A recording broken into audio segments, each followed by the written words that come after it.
Grande is one of my favorite artists. I love almost every single song she has sung, but I want to talk about exactly why homegirl turned herself into Connie Chung. Let's discuss.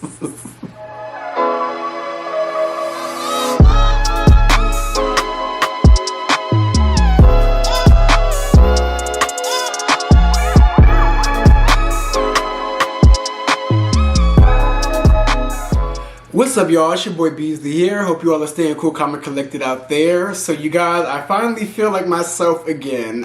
If you guys don't know, I've been sick for these past 2 weeks, stomach issues, and also just feeling completely fatigued. I went to the gym today, and I just feel like Beasley again. Like, I'm actually just happy and ecstatic, and I'm ready to come at you guys with some more content. But today, I want to talk to you guys about Ariana Grande. You guys, when it comes to Ariana Grande, I am a big fan. I love Ariana Grande, and I mainly love her because out of all the new girls, you know, the girls that had the tiny little mew mew pew pew voices that just kind of like sing under a damn tone, this girl can belt. This girl can just sing, not even sing, sang. Out of all the new girls, she sings everybody under the damn table. Now, to keep it all the way real, I want to say, like, her last album I wasn't the biggest fan of, and I think she wasn't really, like, her heart wasn't really in music like that, because homegirl was putting out album after album, doing collaboration after collaboration, and she's one of the few girls that actually went on multiple tours throughout the years. I think she even had a tour during the pandemic. I'm probably wrong, but I will say that Ariana Grande has consistently been busting her ass in this music game, and the work ethic, the drive, and the quality music. I think Ariana Grande is one of the best artists, one of the greatest artists of our time. If you guys don't know who Ariana Grande is, I'm pretty sure some of you guys don't, because some people are just like all the way in tune with black culture and don't focus on anything else.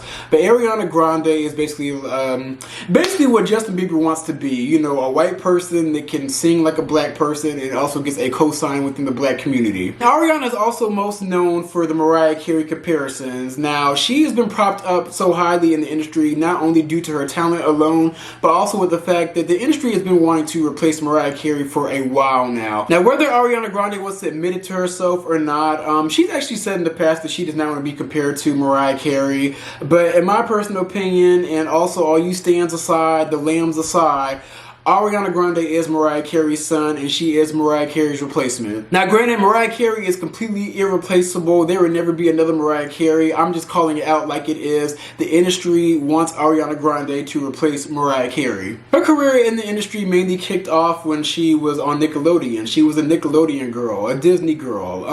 Nickelodeon is still a part of Disney, right? Let me know in the comments. But she was on the show Victorious. She wasn't the main character. Victoria Justice was. But her fame eclipsed the main character, and she even got her own spin-off with Sam and Cat. That was her and Jeanette Curdy. Jeanette Curdy was on iCarly, one of the best shows on Nickelodeon to date, in my opinion. But anyways, during her time on Nickelodeon, she started to like focus more on her music career, because people took notice that the homegirl could sing. She could sing her ass off, and she was a better singer than Victoria Justice. So after the world took notice to how powerful her vocals were, she then released her song called The Way, featuring the deceased Mac Miller, and that just instantly like skyrocketed her to musical fame in the music industry. That song, The Way, stayed on play during college. Like, I love that song. I played it every single day. But I will say, I did not like the way that they marketed Ariana Grande during her first album. Like, she was marketed as,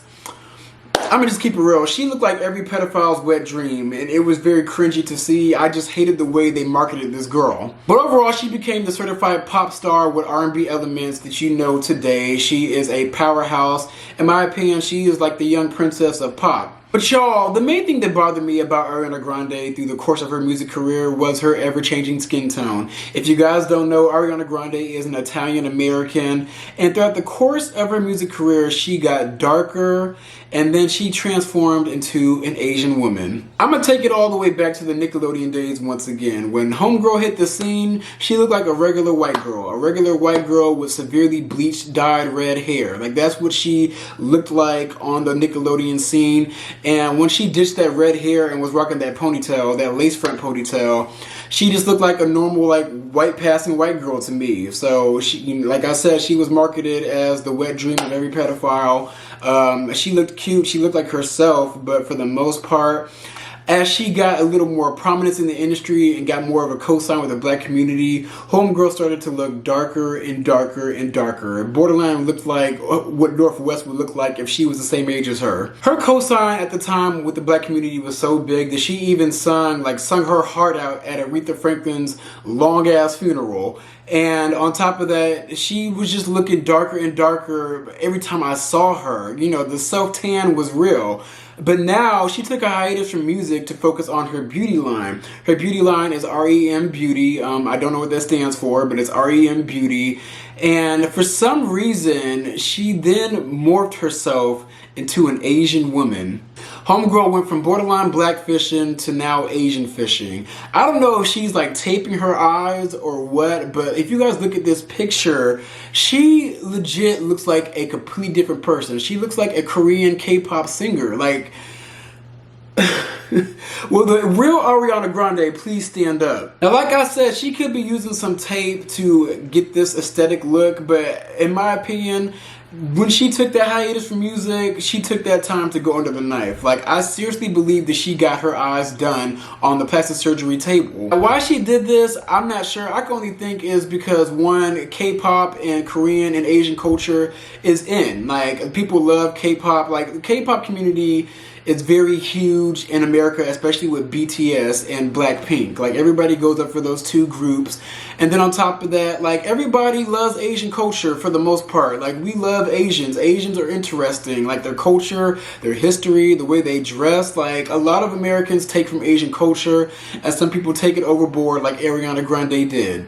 And another reason is her beauty line isn't really marketed towards Asians, but I will say for some reason she felt like that aesthetic would have been the best way to appeal to people to go out and get her beauty line, because she wants this beauty line to blow up just like Fenty. Like, Rihanna got all the music girls thinking they can go into makeup and create a billion-dollar business so they wouldn't have to rely on music anymore. And that's what Ariana Grande is trying to do. She's trying to secure the bag outside of the music industry, because let's keep it real, like, making money from music takes a lot out of you than it would running a makeup company. But the main reason she did this was due to body dysmorphia.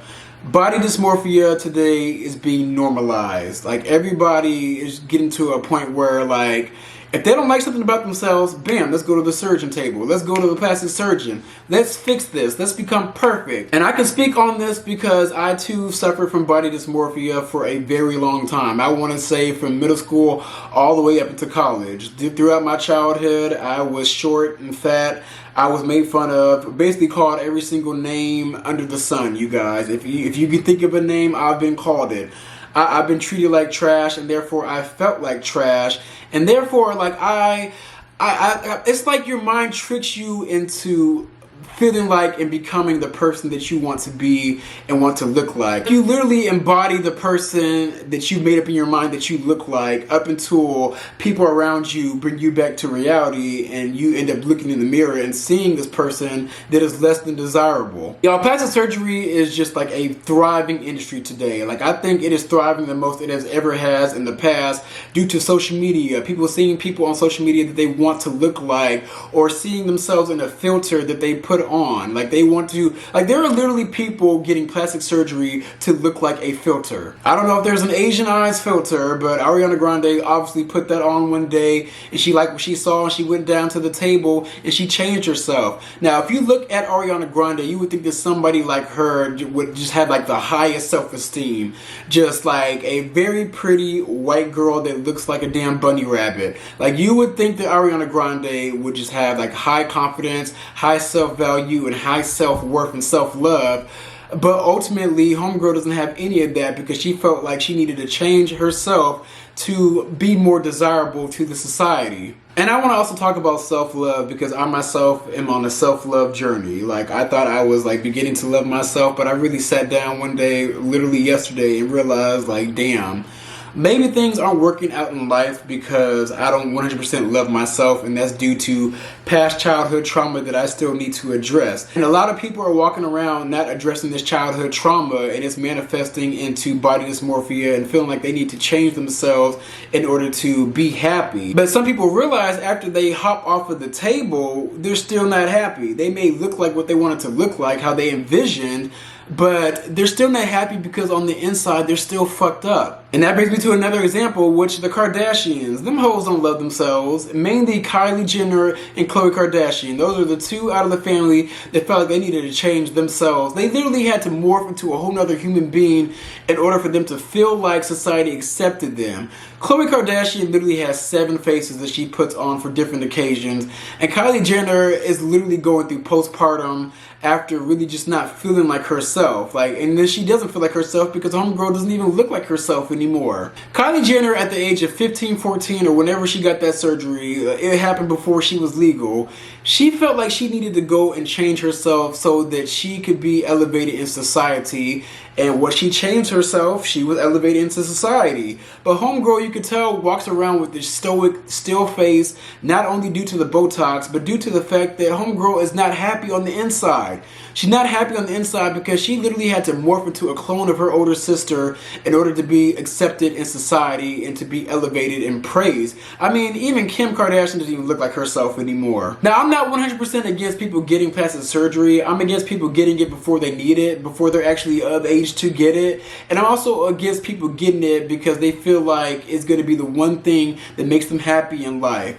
My thing is, you need self-love before you go under the knife. Otherwise, you're going to live a life full of strife. Before you get surgery, you need to sit with yourself and contemplate and think, is this truly going to make me happy? Am I going to look like the person that I want to look like after I go under the knife? Because a lot of people get botched too on top of that. If that surgery that you get is botched, it's only going to intensify the body dysmorphia, intensify the trauma, and decrease the self-love that you're going to have for yourself. You need self-love before you make an augmentation to your body and identity, and you also need to address your childhood trauma before you hop on a table and make life-altering decisions. Because if you really go back and focus on and try to figure out why you were insecure about the thing that you're fixing, 9 times out of 10, you're going to work through those issues, and it will take time, but you will work through those issues and you will realize I really don't need to change who I am to feel better about myself. You got to work on the internal before you can change the external. At the end of the day, I know it's cliche to say, but you need to love yourself before you visit the chop shop and play. But those are my views. Let me know what you guys think about Ariana Grande, body dysmorphia being normalized, and also people needing to address their childhood trauma and basically develop more self-love within themselves. But like I said, those are my views. Be sure to like, comment, and subscribe. I'm going to come back at you guys with some more content.